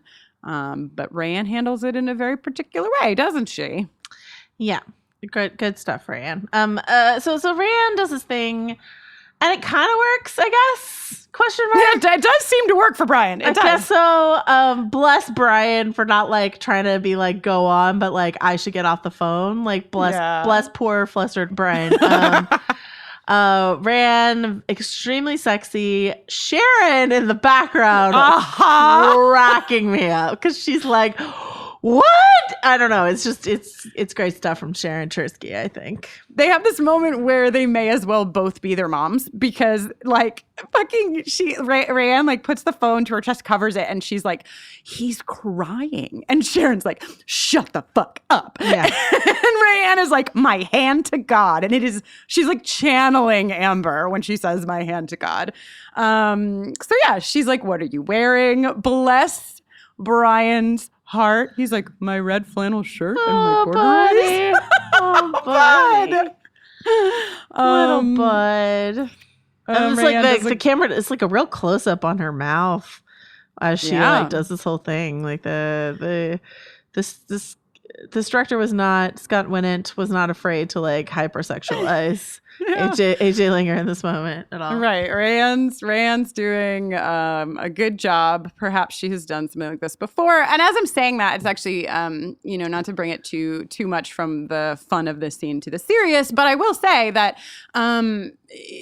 homeless youth in particular often do have to use their sexuality to survive on the streets. So that is not what's happening here with Rayanne, but it is interesting that, Rayanne's skill there is in this episode because there's some lines. They're just ringing some bells for me. Well, when we talk about like nourishment that you're able to provide, like for Rayanne, she's like, this is something I know how to do. Yes. I know how to have sex with people, and that's the value that I think that I can bring to almost any situation. Yeah. I can give out candy and sex, and that's what I do. Yes. I'm Rayanne, and Rayanne's here for all of your oral fixations. Yeah, I mean, I think she is genuinely, in her like really whatever way, is genuinely trying to help. Honestly, she's like, this will do it. So, he's a teenage boy. I know how to fix this. This is fine. Right. So they get off the phone. Patty is like running through the streets. She sees Juliana Hatfield. She sees her daughter's boots on this person, and she's following Juliana Hatfield, who obviously brings her to the place she needs to be, which is the church where everything is, where everyone is. Yeah. Oh, I am about to arrive upon my best use of flannel. Shall we? Let's do it.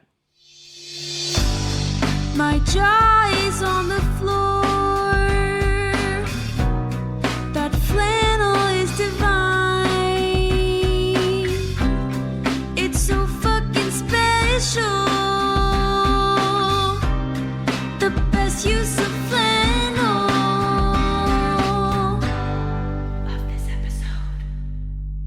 would you like me to go first? Yes, please. So I was struggling through this episode because I thought, boy, I love Danielle's flannel. Oh, but shit, Brian's flannel is like talked about in this ridiculous like sex phone call. But then this moment happens. The phone rings in the Chase household. Graham answers the phone. It's Angela. And there's this shot of Graham in the foreground with Brian behind him and Danielle behind both of them. And they are all in flannels. It is a trio. It's beautiful. Yes.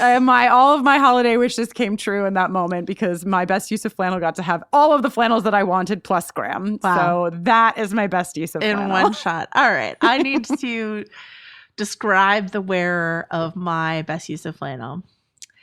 She has Christmas ornament earrings, Christmas lights as a necklace, a Santa Claus pin, It's broken.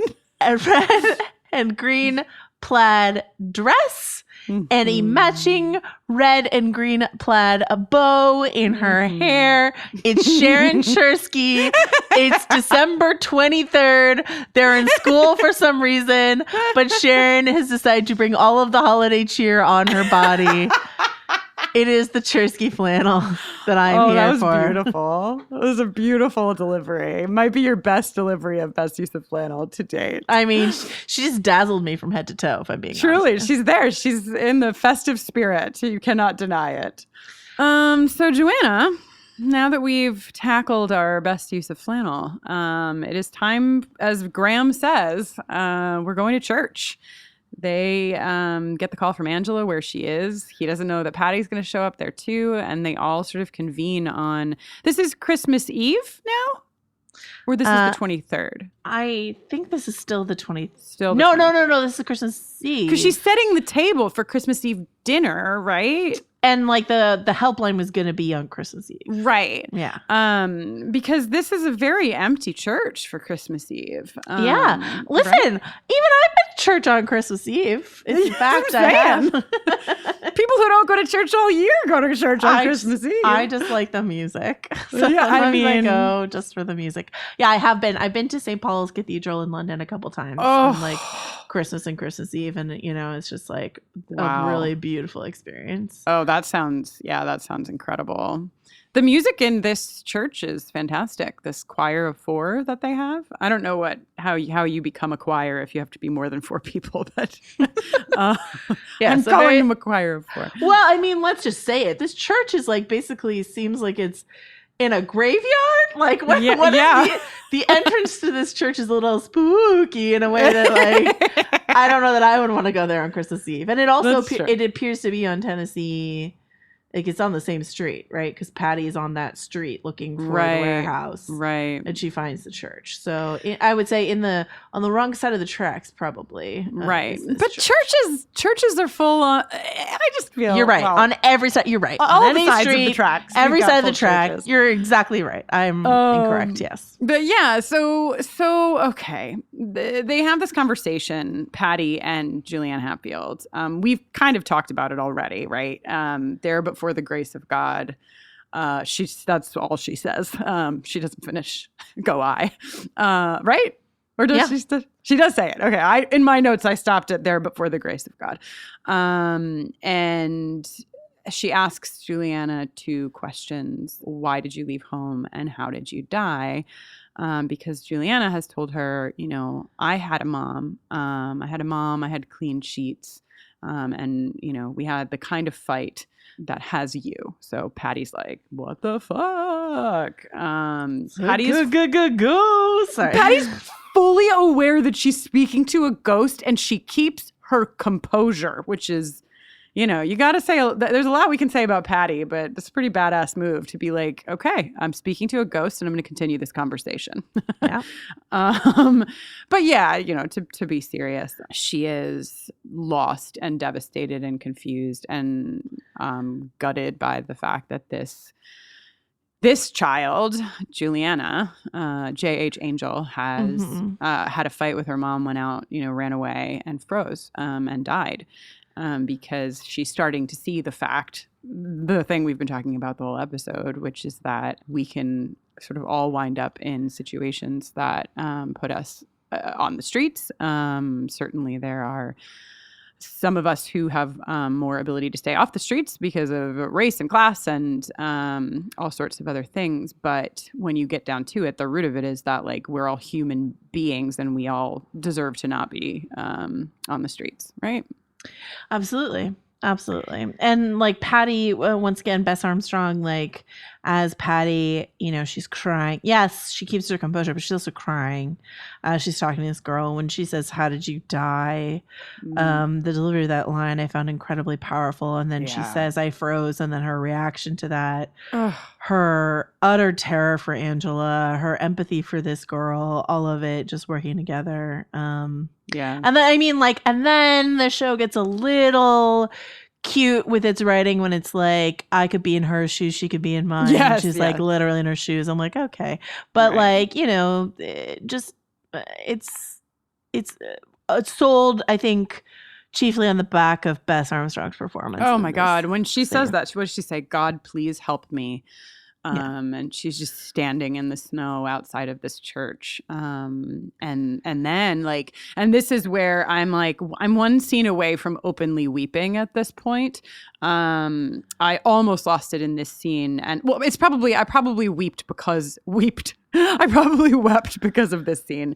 Patty goes in to the church and she sees Rickie lighting the candle, an image that is like, if you're gonna like hand pick 5 images from the show, this is one of them, I think. Rickie looks up from lighting his candle, and sees her and gets up, and they come together in this just like, I don't even have words for it. Patty grabs his hand and yes, Joanna, have words for it. I'm tearing up. Just hearing you describe it is making me tear up. And I've told you this already, but when I was watching it, I was like ugly crying, like the kind of crying where you make loud noises with your mouth as the water comes out of your eyeballs. And it starts with Patty talking to the angel and it just continues. And then like Rickie walks, and I keep praising Bess Armstrong, but obviously Wilson Cruz is a fucking hell of an episode for Wilson Cruz. And like he comes and I swear to God, he says something like "Mom," probably not, but it kind of sounds like "Mom," but he's probably just sort of like an inarticulate noise of like fear and despair and relief at what Patty represents, which is like a lifeline here. And all of that, and it just like, it just does me in entirely. I have like full body chills, honestly. Like you would say like 3 words and every third word I would get full body chills. They hug and she holds the back of his head when they hug in this like, the hug would have been powerful no matter what, but there's just something so like comforting and maternal about the way that she holds him and the way that he's like clinging to her. And they've had, like they sat in that hospital together when Rayanne was there and they had like sort of like the little echo is the wrong word, but like a little beginning flash of this moment. And this is like it in its fullest form of them just holding each other, her holding him, really. Yeah. And this is it's not the end of the journey. We are 15 of 19, right? But, this is maybe the pinnacle of the journey or that we started on with that first episode. And we keep revisiting that conversation we had around Patty in that first episode, the pilot episode, where you're just sort of like, you felt, I don't want to like abuse the word triggered or whatever, but you felt like, like you were thinking of your experience with your own mom and stuff like that, and your reaction to Patty and her reaction to Rickie and how you felt about that, and like my feeling is that we need to see her there so that this has so much more impact. And I think both reactions are valid. But that this is the payoff of where Patty starts in the season. So. I must have been like trying to manage my sobs in this scene, because then I think they just spilled over in the next. Because then we see Angela see Rickie and Patty in the church. And maybe not, like, I mean, the scene we just talked about is gutting and I could weep for it easily, but I think there's also something that happens, like some chosen family bell gets rung real hard in the next succession of scenes. And when Angela sees Rickie and Patty, she's like, what is even happening? But she goes over to them and she holds Rickie. And Patty, this is like fucking, are you kidding me, Bess Armstrong? Patty watching them hold each other is where I cracked. And then I cried for the rest of the episode. It's just so much. So Angela hugs Rickie first. Yeah. But then she goes and she hugs her mom. And, they've made a lot of room for Rickie. They're both there for Rickie. But there is also always a way in which he's going to be outside this Chase family. And so it's the shot of the two of them hugging and Rickie just sort of like standing one step apart looking at them, which reminded me of that scene where like Patty and Angela are on the stairs and Jordan's in frame, but he's like apart from it. Mm-hmm. And it's just sort of like these various figures, Rand, Jordan, Rickie, Brian, who all circle the Chase household, but are not actually a part of that family, Yeah. And I think I don't know how, I feel like it was so intentional, like the way that it's shot. Yeah. He's like standing, looking at them as they hug, and it's there for a long enough time. Right. And he's like, it feels like it's meant to be like, you're part of this, but you're also, there's a way in which you're never going to be part of this. Yeah. I think that it's important too, right? That it's not, because this isn't just like, oh, everything's going to be okay for Rickie, right? It's not. And it's really important that we understand that when we watch this, that as much as this is a like warm and powerful moment for so many reasons, that it doesn't erase the issue. Rickie is still not okay. And that's something that is with him and will unfold in his life in a lot of ways. So Graham, Brian, Danielle show up, and like now we're really getting into this like family picture of like, well, so there's more people here than just the Chase family, but there is this like feeling of them being a family in this moment. Danielle, right. So like, yeah, Angela's cozied up with Rickie. Like the way they're sitting in the pew is like Angela and Rickie are like real cozy, but Patty's there. She's so happy to see Graham. Graham crosses himself, which is like, a big thing for him given where he started in this episode. But I have something to say about that, actually. Yeah, why don't you hit me with that? Because as a person raised Catholic, I wasn't sure if it was put there as like Graham has come a long way, or if it was put there because the way I read it is like, yep, this guy's been raised Catholic. It's like, I don't like, if I go into a church, like it's like automatic that I do, especially somebody of Graham's generation, like you just do that anytime you get into a church pew. And so I'm not sure that it was like a marker of growth or just a marker of like, I'm here and this is what I do. Like I've been raised in this environment and it's like in my bones because it is such like a habit if you've been going to church for your whole childhood. Yeah, it might be that, but that's sort of, that's interesting, like the trappings, the automatic motions that we go through, the habits of certain things. But I don't know. I feel like the way that he performed, it didn't seem like completely rote to me. It felt like it had some meaning behind it. Yeah. The moment, I'll tell you this, like maybe it was just like the buildup of all the crying I had done leading up to it. But can I tell you the moment that like really got me here? Yeah. Is how Angela smiles at Danielle. Yep. Yeah. I don't know why. Maybe because you and I have sisters. I don't know. But I was just like, I'm crying again thinking about it. I don't know.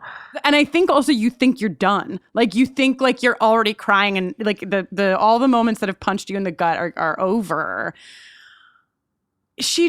They just share something so, and they seeded it through the whole episode, with her like seeing it and like, I don't know. Danielle is like really, she's just like a really important part of the Chase family and is like there for her sister in ways that neither of them even realize yet. And I think I'm like totally there with you. I like really lost it in that moment too. It's beautiful. And Danielle turns around and her look, she's like so like proud of herself and like happy and like full in a way that, you know, we don't often see her. She's usually just like, I'm on the forgotten little sister. Right. But she got that smile from that big sister where she's been like sitting at her makeup little counter in her bedroom, touching all of her lipsticks and her things. And we've seen her, you know, how much she really does look up to Angela. And Angela really loved her in that moment so much. So yeah, well, I'm there with you. Yeah, and it's just like the camera. I'm crying so much. The camera's on Danielle, and Angela goes into like soft focus in the background, but she's still just beaming at her, and it's so sweet. And then there's also, of course, the connection between Rickie and Brian, who are genuinely friends. Yeah, where Brian is like looks at Rickie, and Rickie's happy to see Brian, and you know that Graham brought Brian, and tears are just streaming down my face at this point as I'm talking about it. And you know, there's beautiful music from the choir, and I think it's here, right, that we get a montage of like what other people are doing. And we've got, you know, my favorite gal pals, Sharon and Rayanne are having like a really good time at the teen helpline, and then Jordan is by himself under the bleachers, I believe. Is he? I thought he was on his front porch. I don't even know. Well, he's outside. At first, I was like outside question mark, and then I looked at it again. I was like, I think he's under the bleachers, and lighting a candle for himself. Lighting a candle. Oh God, it's just a lot. It's a lot. It's like, you know, there's a lot of ways of like connecting to other people, and when we're in our like day to day, it's, you know, a little easier to be like angry with people, frustrated with people, not there for people, whatever. And then there's just these moments that happen that kind of like gut everything, where you like see the humanity behind it all, behind, you know, the Patties and behind the Rickies and behind the Jordans. And it's like devastatingly beautiful. And that, I don't know, I think that there was just, apart from like Jordan and his candle, there was just such like a chosen family heartbeat in this for me, of like how we hold people close, and have connections with people who might be our relatives by blood, but often are not. And you know, that like Rickie lighting a candle for Jordan has like gotten Jordan thinking about what value there is there, and doing that this night, this Christmas Eve is just this show. Jordan has like a beer as well in a brown bag or whatever. So, you know, like he's just giving himself whatever comfort he can on this night. But like, yeah, whether he's under the bleachers or outside, he might be, I don't know. He might be outside his house. Wherever he is, he's alone. Yeah. But his conversation with Rickie and subsequently with Angela has really like stayed with him. And then we get the shot of everyone walking out of the church. And this also gets me because, like, you know, Angela's been like snuggled into Rickie like as they're sitting in the pew and stuff like that. But when they walk out of church, it's like Patty who puts her arm through Rickie's arm, like not just like walks next to him, but like initiates this familial like physical contact of like Patty puts her arm through his arm and like walks out with him. Graham has his arm around Angela. Danielle and Brian are trailing behind, and it's just like, it's so beautiful. It's just incredibly beautiful. And then the stupid wing thing happens. And then Juliana is like, my work here is done. It's like enough that she's like above them somewhere. Like, we get it. She's like, you know, 15 feet off the ground or whatever. Right. Like, we get it. I did not need the wing. I will say that my 13-year-old viewing of this, I was into, you know, I was like, wow. So we'll give it that. That like definitely I thought it was really cool that like she flew away at the end. But yeah, now as a viewer, I think like probably we were all there and we didn't need to see. I don't think we needed to see her at all. No, at the end. I think she could have just vanished. And also, I actually think it would have been even as with like the Halloween ghost or whatever. I almost wish these things were more like ambiguous. Mm-hmm. Like, I think it would be even stronger storytelling. Like, Angela gives her boots to this girl, maybe not have the patty hole, like, how did you die sort of thing or whatever. But like, is that girl dead? Yeah. Is that girl an angel? Like, what, or she just disappears. She disappears in a way that might seem supernatural, but is that actually a supernatural thing that happened, or did I just meet a homeless girl? Like, what just happened? So I don't know, that to me that feels like it would be stronger, but like, the episode's called so-called angels. Angels. Yeah. Wow. Anyway. Wow. Remember when I cried while we were recording a podcast I on a Friday afternoon? Really, but I think everyone was there with you. I think we're going to get some emails from people letting you know that as Joanna goes, so goes our nation. As Willow goes, as Claire Danes' chin goes.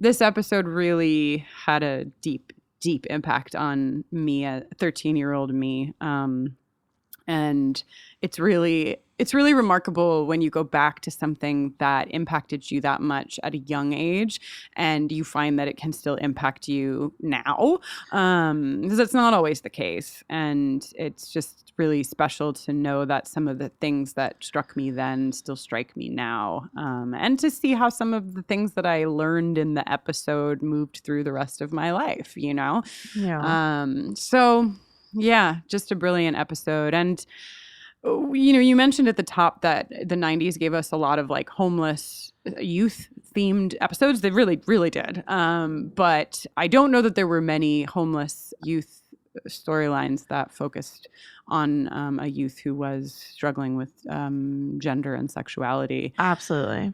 So big respect to the show for bringing that into the fold, because it's really important. And one last thing that I want to say is, I talked about some of like the statistics and things to let those listening from that vantage point know like, hey, this is still a big problem. But I do want to also say that in the show notes, we'll put resources for you if you're struggling with stuff this holiday season, as this episode is going to air right before Christmas, and we're definitely in the thick of the holiday things, and that can be a hard time for many, and certainly for queer people, but definitely queer young people. So if that's you, know that like we are putting some resources there for you, and there's a big fucking community out here that is like ready to be your chosen family. So reach out and find us because we're here. Okay, so Joanna, we have a haiku from Kate. Yes, hit me. It is her haiku review of this episode.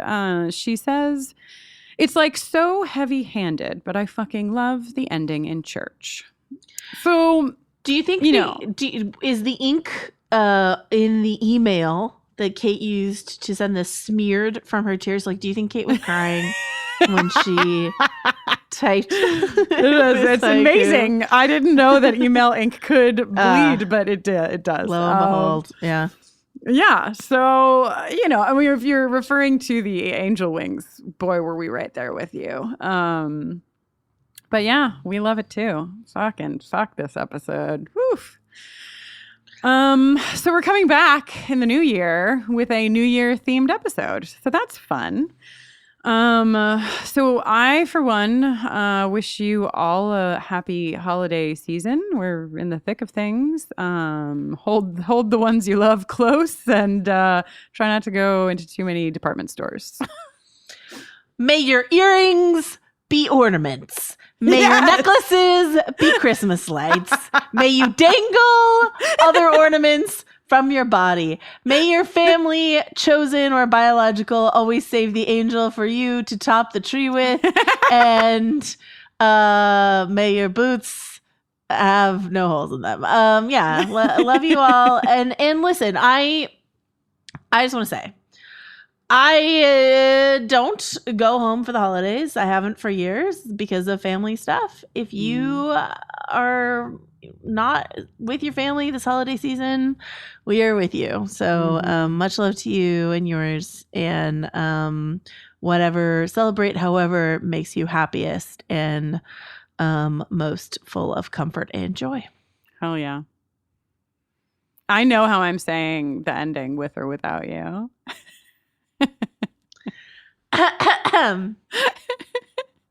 Gosh, now I'm trying to predict. Now, okay, why don't you go? Are you gonna sing it? I'm not telling you. That's the point. Well, like, I kind of want to sing it, but I want to sing a different thing than you. I'm not gonna sing it, but I think, why don't you sing it and then I'll do mine. We'll let's do it differently. Yeah. Okay, I would go.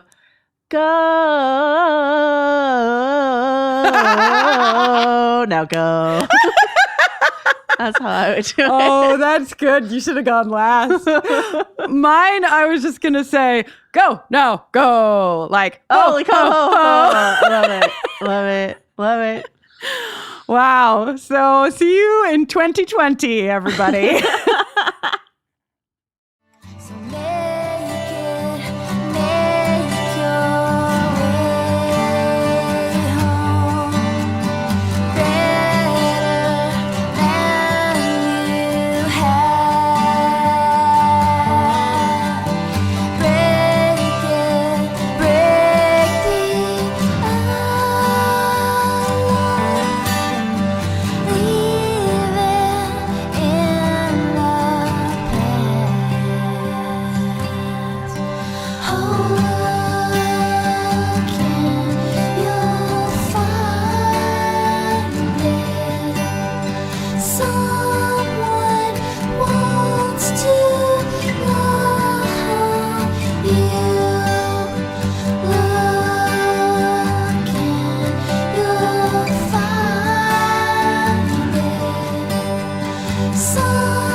From the darkest corners of our imagination comes a game show that's more ridiculous than terrifying.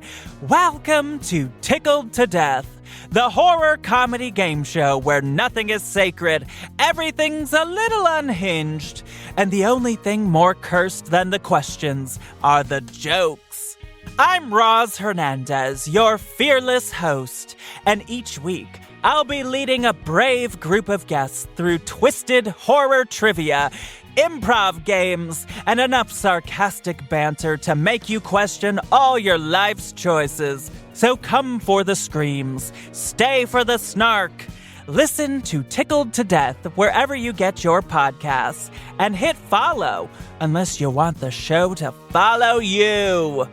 In the meantime, don't get tickled to death! Oh, the Regency era. You might know it as the time when Bridgerton takes place, or the time when Jane Austen wrote her books. But the Regency era was also an explosive time of social change, sex scandals, and maybe the worst king in British history. And on the Vulgar History podcast, we're going to be looking at the balls, the gowns, and all the scandal of the Regency era. Vulgar History is a women's history podcast, and our Regency era series will be focusing on the most rebellious women of this time. That includes Jane Austen herself, who is maybe more radical than you might have thought. We'll also be talking about queer icons like Anne Lister, scientists like Mary Anning and Ada Lovelace, as well as other scandalous actresses, royal mistresses, rebellious princesses, and other lesser-known figures who made history happen in England in the Regency era. Listen to Vulgar History wherever you get podcasts.